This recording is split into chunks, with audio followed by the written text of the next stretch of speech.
Welcome to Man Does Tech, where I solve the problems you didn't even know you had. You start by confirming the browser and that extensions are permitted. This matters because browser behavior differs. Install a content blocking extension or prepare a small custom CSS/JS snippet to hide the time bar. Once done, open Developer Tools and locate the styles and console panels so you can test selectors immediately.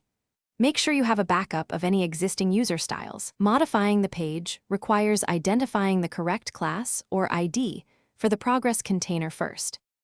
You now inspect the player and target the time/progress element. Right-click and choose Inspect Element, then trace up the DOM to a stable wrapper. Once you find an ID or unique class, test a rule in styles. Display none or height 0. Important. Overflow. Hidden. Important. Apply it in the extension or a user style sheet and refresh the video to confirm removal. If the player injects dynamic classes, use attribute selectors or important rules so the style persists after playback changes. You finish by saving your custom rule in the extension or user style sheet, and then test on several videos to make sure the time bar is gone without breaking controls. If something breaks, immediately revert the rule or increase selector specificity instead of blanket hiding parent elements.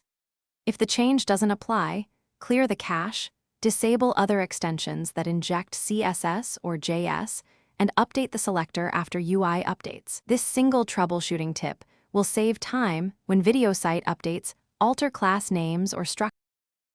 Thanks for watching. If you found this helpful, don't forget to like and subscribe.